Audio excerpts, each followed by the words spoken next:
করছে তারাও নামাজের কাছে নাই, মাহফিলের ব্যস্ততা এতই ব্যস্ত তারারও নামাজ পড়ার সুযোগটা নাই, কোনো পরিবর্তন নাই। তাহলে বোঝা গেল সব কিছু মিলে আল্লাহর জন্য আমাদের হচ্ছে না। যেইভাবে করা দরকার, যেইভাবে বলা দরকার, যেইভাবে শোনা দরকার, ওইভাবে আল্লাহর জন্য হচ্ছে না। ছোট হোক কাজ, ছোট হোক, যদি আল্লাহর জন্য হয় যথেষ্ট। আর কাজ যদি বড় হয়, আল্লাহর জন্য যদি না হয়, তাহলে এটাই আমার জন্য ধ্বংস, বরবাদ। একটা হাদিস আমি পড়েছি, আন সাদ ইবনে আবি ওয়াক্কাস রাদিয়াল্লাহু তাআলা আনহু قال جاء رجل إلى النبي صلى الله عليه وسلم فقال يا رسول الله أوصني أوجز। সাদ বিন আবি ওয়াক্কাস রাদিয়াল্লাহু তাআলা আনহু বলেন, আমরা একবার রাসূলুল্লাহ সাল্লাল্লাহু আলাইহি সাল্লামের সামনে বসা ছিলাম। আল্লাহ রাসূলের জলিল ও কদর সাহাবী, তার নাম হলো সাদ বিন আবি ওয়াক্কাস রাদিয়াল্লাহু তাআলা আনহু। তিনি বলেন, আমরা এক সময় আল্লাহ রাসূলের সামনে বসা ছিলাম, এমন সময় আগন্তুক একটা ব্যক্তি আইসা আল্লাহ রাসূলের সামনে দাঁড়াইছে। দাঁড়াইয়া কি বলতেছে, ইয়া রাসূলুল্লাহ আউসিনি ওয়া আউজিস, আমাকে কিছু নসিহত করেন সংক্ষেপে, আপনার সামনে দাঁড়াইয়া লম্বা কথা শোনার আমার সময় নাই। ইয়া রাসূলুল্লাহ আপনি সংক্ষেপে ছোটখাটো কইরা দুই চারটা নসিহত আমারে করেন।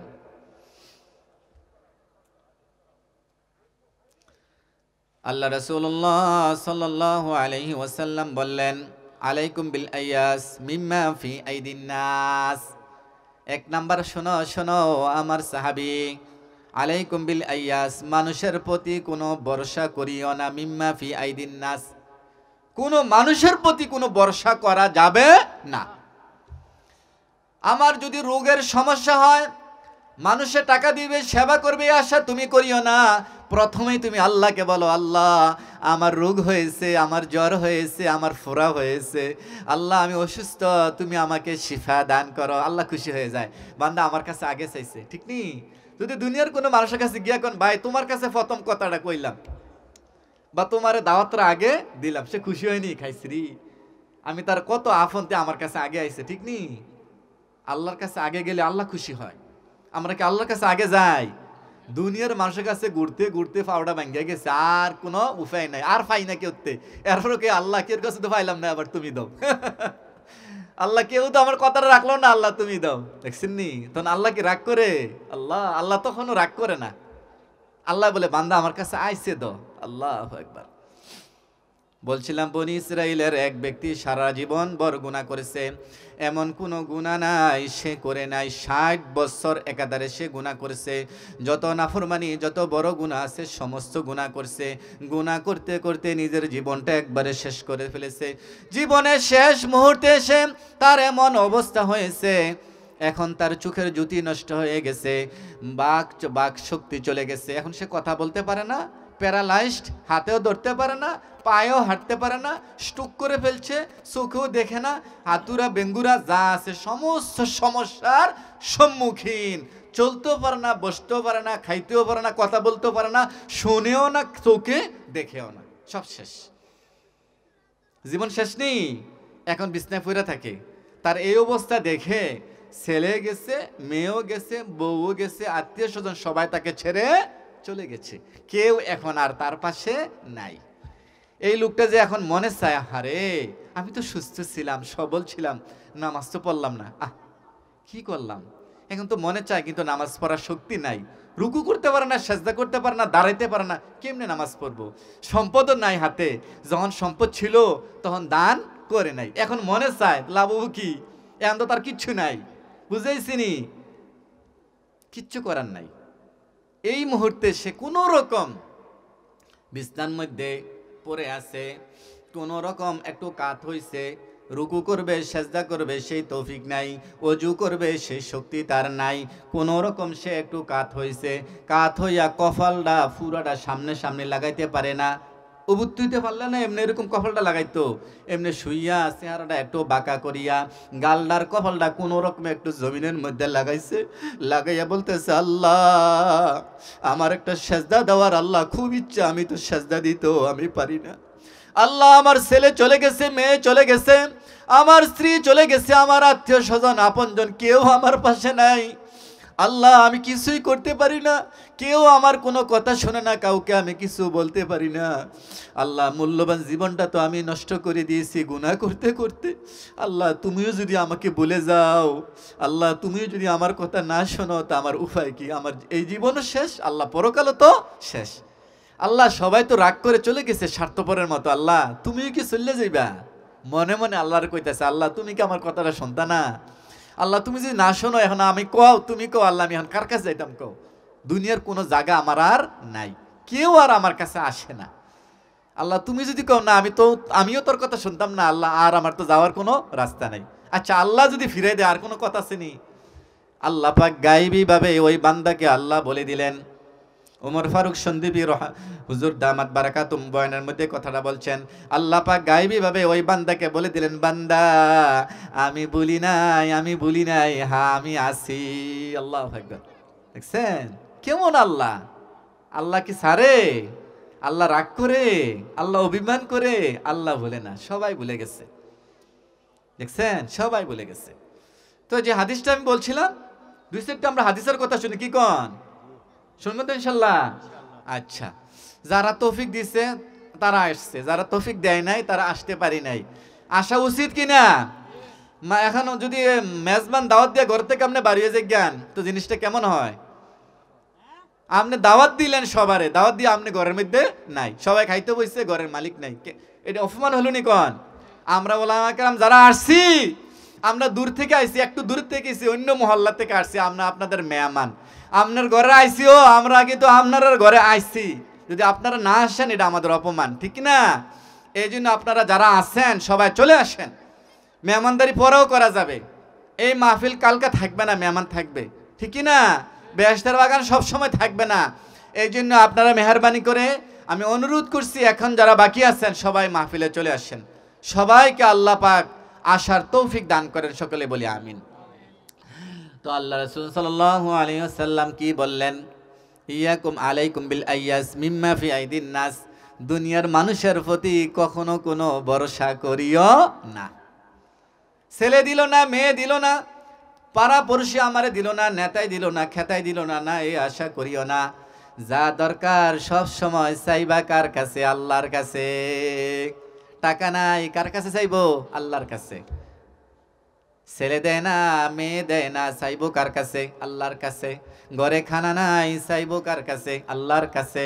অসুস্থ, কার কাছে? আল্লাহর কাছে।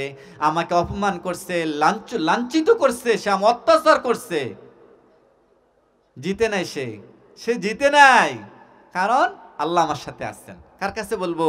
আল্লাহর কাছে বলবো। যদি কোনো মানুষকে কষ্ট দেওয়া হয়, অত্যাচার করা হয়, তাকে লাঞ্ছিত করা হয়, আর সে যদি বলে আল্লাহ আমি কিচ্ছু তারে বলিনি, আল্লাহ আমার শক্তি আছে তাকে বলার, আমারও তো মুখ ছিল, কিন্তু কিচ্ছু আল্লাহ আমি বলি নাই, আঘাত করছে, আমি একটা আঘাত তাকে আল্লাহ করি নাই, আচ্ছা তোমার উপরে ছেড়ে দিলাম, তোমারে বান্দা তুমি যা মনে চায় তা করো, আমি কিচ্ছু করলাম না। সে জিতে নাই, আপনি জিতছেন। আল্লাহ পাক বলেন, ও ফেরেশতারা, এই মাজলুম বান্দার দোয়া কবুল করার জন্য আকাশের সমস্ত দরওয়াজাগুলি খুলে দাও। তার কথা শোনো আর তাকে বলে দাও, ইন্নাল্লাহা মা'আস সাবিরিন, আমি আল্লাহ ধৈর্য যে ধরে তার সাথে আমি আছি। দেখছেন, সবাই বলতে পারে, কইতে পারে, মারতে পারে, সহ্য করতে সবাই পারে না। যারা সহ্য করে, কথা কম বলে, তাদের সাথে কে আছে? আল্লাহ আছে। যে কোনো বিপদে আপদে, মুসিবতে, দুঃখ দুর্দশায়, আযাবে গজবে কার কাছে চাইবো? আল্লাহর কাছে। আল্লাহ কয় আমি দেই, কয় আয় হাই রে, এই বছর যদি বিদেশ থেকে টিয়াডি না পাঠাইতো, না খাইয়া মরলাম হইলে, এইবার দানটা না করলে কিনা খাইয়া হুশ থাকলো, নইলে আলুটি বেসনে রিন্ডি দিতাম পারছি। আরে আলু খাওয়াইছে আপনারে? খেতের দানে খাওয়ায়? কি খাওয়ায়? আল্লাহ খাওয়ায়। আল্লাহকে বান্দা বলি কি আর দিলাম আমি? আপনারা বলেন তো, সারা গ্রামের মানুষ বইয়া একখানো কইয়া একখানো করলে সবারে একটা চাউল বানাইতে পারবো নি? খেত ফালান যেত না, বইয়া বইয়া তারা বানাইবো, পারবো? একটা আলু, একটা ভাত, তো এটা কে দেয়? আপনি তো জমিনে রুইয়েছেন, এটা দিল কে? আল্লাহ। এই জন্য আল্লাহ রাসূল সাল্লাল্লাহু আলাইহি ওয়াসাল্লাম বলেন, আলাইকুম বিল আইয়াস মিম্মা ফি আইদিন নাস। মানুষের কাছে কখনো কিছু চাইও না, ভরসা করিও না, কোনো বান্দার প্রতি কোনো আশা ভরসা করিও না। সব সময় সব কিছু চাইবা কার কাছে? আল্লাহর কাছে। হাদিসের 2 নম্বর বাক্য, আল্লাহ রাসূল সাল্লাল্লাহু আলাইহি ওয়াসাল্লাম বলেন, মনে আছে নি ওই যে সাহাবী এসে বলছে যে আমার সংক্ষেপে কয়টা কথা কোন? আল্লাহ রাসূলের সংক্ষেপে মূল্যবান 4টা কথা কইলেছে সংক্ষেপে। ইয়াকুমুত তামা ফাইন্নাহুল ফাকরুল হাজির। 2 নাম্বার হলো লোভ করিও না, লোভ করিও না, যে লোভ করে সে হলো নগদ ফকির। লোভ করা যাবে না, লোভে পাপ, পাপে মৃত্যু। তার আশা আমার নাই, না থাকলে নাই। আমার যা দিছে তাই কি আলহামদুলিল্লাহ। তার 4 তলা 2 তলা বিল্ডিং, আমি টিনে ঘরে থাকি আলহামদুলিল্লাহ, আলহামদুলিল্লাহ। যে লোভ করে, লোভ মানুষে কখন করে? যখন মনে করে আমার কাছে কিছু নাই, তার আছে, তখনই তো মানুষ লোভ করে, ঠিক নি? এই লোভ জিনিসটা খুব খারাপ, লোভ করা যাবে না। আল্লাহ যা দিচ্ছে আলহামদুলিল্লাহ, কিছু দরকার হলে কার কাছে চাইবো? আল্লাহর কাছে। তার নাই, আমার আছে, তার ওইলো কি এরে, আমার ওইলো না কি আরে, তার কি আরে ওইলো, এটা কোনো উত্তর আছে? না, এটা আল্লাহর হুকুম। যে সম্পদ বরশালী, বেশি সম্পদ তে যে বড় এমন না। আমি যে উপরে চেয়ারও বসে আমি বড় এমন না। কুলিয়া সূরা উপরে, কুল হুয়াল্লাহ সূরা নিচে, কিন্তু 3 বার কুলিয়া পড়লে কোরআন খতমের সওয়াব হয় না, 3 বার কুল হুয়াল্লাহ পড়লে 1 খতম কোরআনের সওয়াব। অথচ সূরাটা নিচে, এটার আগে 114টা সূরার মধ্যে কুল হুয়াল্লাহ কয় নাম্বার? হ্যাঁ, 114টার মধ্যে কুল হুয়াল্লাহ কয় নাম্বার? 3 নাম্বার। কেমনে? আলহামদুলিল্লাহ থেকে শুরু, এরপরে সূরা বাকারা, এরপরে আলে ইমরান, এরপরে না 30 পারা তাইয়া শেষ হইতো। 112 নম্বর, 112। কুল আউযু বিল ফালাক 113, কুল আউযু বিন নাস 114। 112 নম্বর সূরা সিরিয়ালে। আর মর্যাদাটা কিটা? একবার কুল হুয়াল্লাহ পড়লে 10 পারা কোরআন তেলাওয়াতের সওয়াব, 2 বার পড়লে 20 পারা তেলাওয়াতের সওয়াব, 3 বার কুল হুয়াল্লাহ সূরা পড়লে 1 খতম কোরআনের সওয়াব। এটা এত সওয়াব, এটা উপরে না দিল হইলে নিচে দিছে কি রে? হ্যাঁ, উপরে বইলে যে বড় এমন না। যার আমল ভালো সে বড়, আল্লাহর কাছে যে প্রিয় সে বড়, আল্লাহর কাছে যে পছন্দনীয় সে বড়, ঠিক নি? আপনি 1 লক্ষ টাকা দিচ্ছেন, আপনি বড় না। 1 লোক 1টা টাকা গোপনে দান করছে, বলছে আল্লাহ গো আমার তো 1 লাখ টাকা দেওয়ার তৌফিক নেই, আমি 1 টাকা দিচ্ছি, আমার তৌফিক আছে 1 টাকা। আল্লাহ নাই, কি করবো, মনে তো চায়। আল্লাহ বলেন, বান্দা তুই আমার কাছে প্রিয়, কারণ তুই 1 টাকা আমার জন্য দিচ্ছ, আর তুই 1 লাখ টাকা দিছে মানুষকে দেখানোর জন্য, ঠিক না? ইন্না আকরামাকুম ইনদাল্লাহি আতকাকুম। আল্লাহ তাআলা বলেন, ইয়া আইয়ুহান নাস ইন্না খলাকনাকুম মিন যাকারিন ওয়া উনসা ওয়া জাআলনাকুম শুউবান ওয়া ক্বাবাইলা লিতাআরাফু ইন্না আকরামাকুম ইনদাল্লাহি আতকাকুম। আল্লাহ সুবহানাহু ওয়া তাআলা বলেন, ও দুনিয়ার মানুষেরা, ইয়া আইয়ুহান নাস ইন্না খলাকনাকুম মিন যাকারিন ওয়া উনসা, আমি তোমাদের সবাইকে সৃষ্টি করেছি একটা পুরুষ থেকে আর একটা মহিলা থেকে, ঠিক নি? সবার শুরুতে পুরুষ কয়জন? একজন, হযরতে আদম। আর মহিলা কয়জন? একজন, নাম কি? হযরতে হাওয়া, ঠিক নি? একটা পুরুষ একটা মহিলা থেকে সবার সৃষ্টি। ওয়াজআলনাকুম শুউবান ওয়া ক্বাবাইলা লিতাআরাফু। এরপরে আমি কি করছি? আস্তে আস্তে বংশ বাড়াইছি, মানুষ বাড়াইছি। কেউ রে বাংলাদেশে, কেউ রে ইন্ডিয়ায়, কেউ রে পাকিস্তানে, কেউ রে আমেরিকায়, কেউ রে ফ্রান্সে, কেউ কে জাপানে, কেউ কে ইংল্যান্ডে পাঠাইছি, বিভিন্ন দেশে ভাগ করেছি। আবার কেউ রে এই গ্রামে, কেউ কে ওই গ্রামে, কেউ রে সরকার বাড়িতে, কেউ কে ভূঁইয়া বাড়িতে, কেউ কে ব্যাপারী বাড়িতে, কেউ কে চৌধুরী বাড়িতে, কেউ কে মুন্সি বাড়িতে। এইভাবে আমি ভাগ করছি। কেউ রে এই গোত্রে, কাউকে ওই গোত্রে। কি জন্য? লিতাআরাফু। এটা কিসের জন্য? পরিচিতির জন্য। এটা এমন না যে এই দেশের মানুষের সারা, এই বাড়ির লোকেরা সারা, এই গ্রামের লোকের সারা, এই জন্য না। লিতাআরাফু, এটা একটা পরিচয়ের জন্য আর কি। আমার দেশ অমুক দেশ, আমার গ্রাম অমুক গ্রাম, আমি অমুক বংশের। এটা কিসের জন্য? পরিচয়ের জন্য। আল্লাহ বলেন, আল্লাহ রাসূল বলেন, আল্লাহ বলেন, এটা নিয়ে তোমরা কোনো গর্ব অহংকারই করিও না। আমি এই বাড়িতে, এই বাড়ির তার বংশ নাই, কুল নাই, আমার বংশ আছে, আমার জাত আছে, এই আছে সেই আছে, না, এসব কিচ্ছু না। ইন্না আকরামাকুম ইনদাল্লাহি আতকাকুম। আল্লাহ বলেন, আমার কাছে ওই ব্যক্তি পছন্দনীয় যার আমল সবচেয়ে বেশি সুন্দর, ঠিক কিনা বলেন? হযরতে বেলাল রাদিয়াল্লাহু তাআলা আনহু আর আবু জাহেল হলো বুদ্ধির বাপ, প্রভাবশালী লোক, ঠিক নি? মক্কার প্রভাবশালী লোক, নেতা। আর বেলাল রাদিয়াল্লাহু তাআলা আনহু বংশ নাই, কুল নাই, কালা ফোরা, ঠিক নি, কোনো টাকা নাই, পয়সা নাই, ঘর নাই, বাড়ি নাই। আল্লাহর কাছে এমন পছন্দনীয়, বেলাল আজান দেয় নাই, সূর্য ওঠে নাই।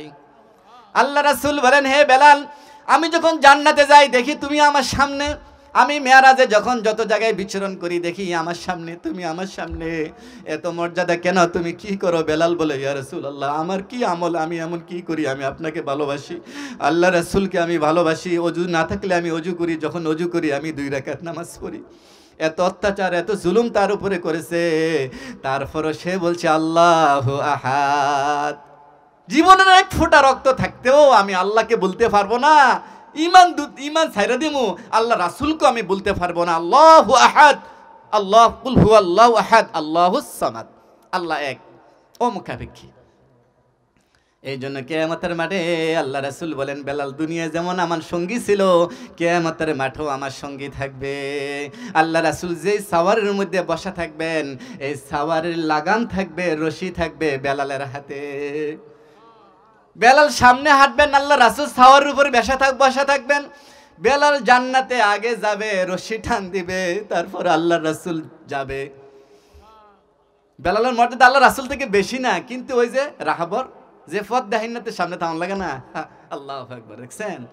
এটা আল্লাহ প্রমাণ করেছেন, দুনিয়ার বড় বড় নয়, যার আমল ভালো, যার কাজ ভালো, যে আমার কাছে পছন্দনীয়, সেই উত্তম, বাস।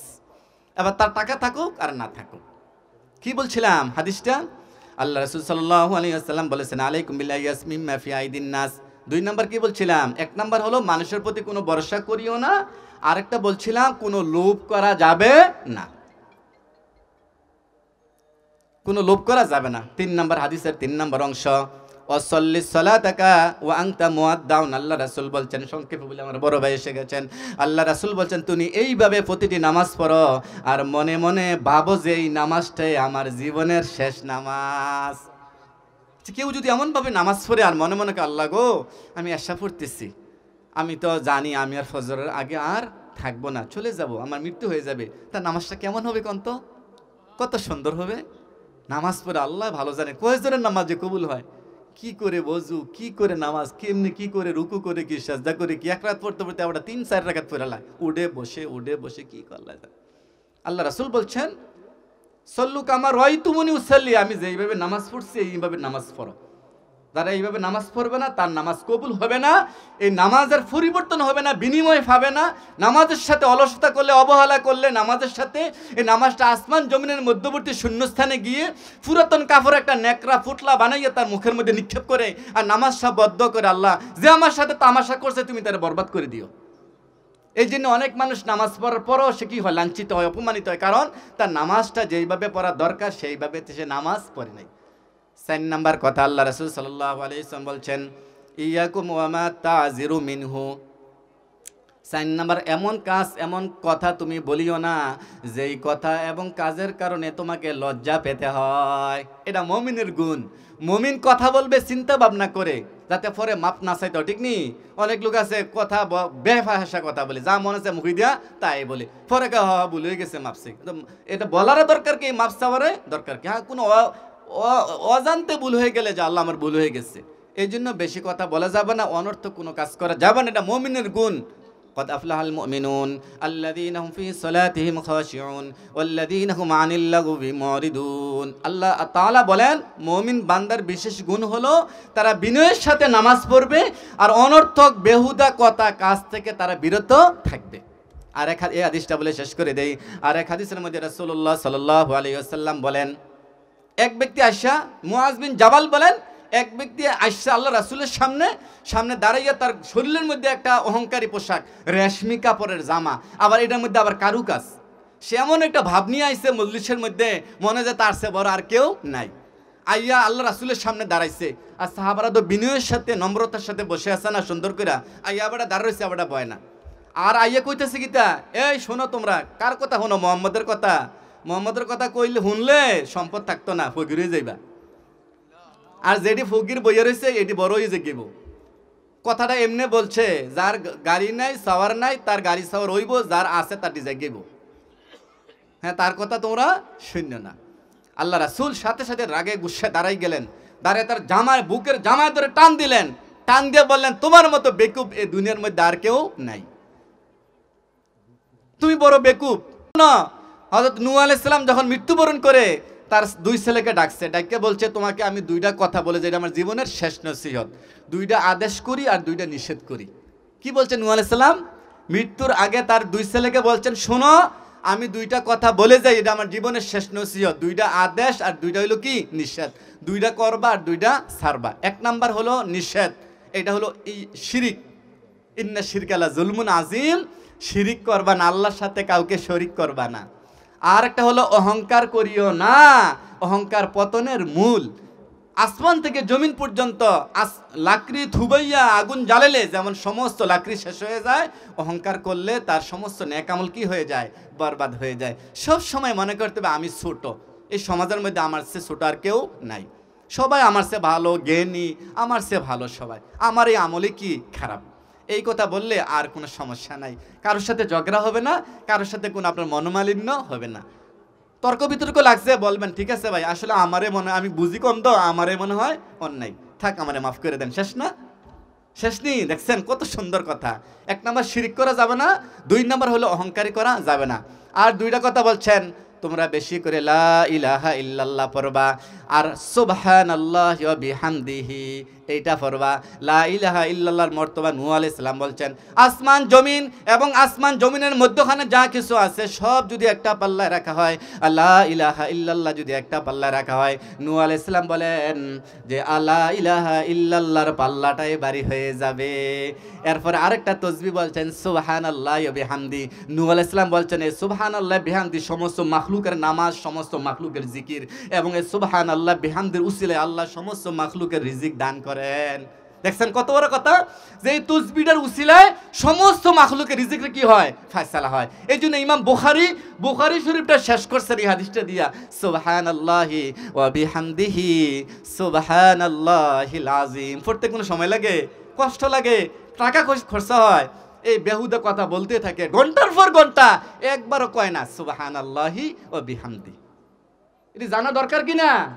এই জন্য এইগুলো ওয়াজ, এইগুলা শুনবো, আমল করব। আল্লাহ তাআলা যেন আমাদের সকলকে যেন যা কিছু আমি বলছি এবং আমরা শুনছি, আল্লাহ যেন প্রত্যেকটি কথার উপরে আমল করার তৌফিক দেন। এই নিয়তে আমরা এখানে আসবো, ঠিক কিনা ইনশাল্লাহ? সবাই এই নিয়তে বসবো। এই হুজুর ডাকাডায় বাড়ি কোনো কয়টি এবারটা নিব, কয়টি চুক্তি করে আসছে এটা আমার দেখার দরকার নাই, এবারটা জবাব এবারটা দেবো, ঠিক নেই?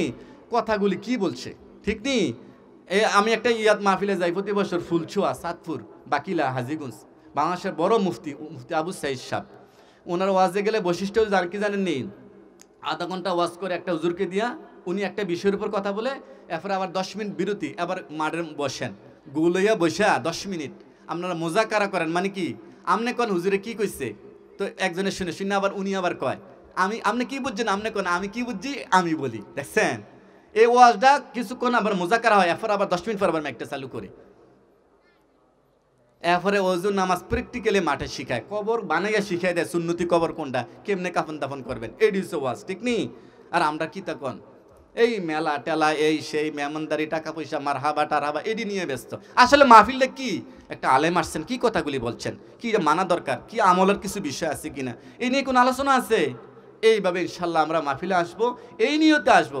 আল্লাহ যেন আমাদের সবাইকে তৌফিক দান করেন, সকলে বলি আমিন। আমি যেন আমল করতে পারি, আপনার জন্য করতে পারেন, সবার জন্য আমরা দোয়া করি। আসসালামু আলাইকুম ওয়া রাহমাতুল্লাহি ওয়া বারাকাতুহু।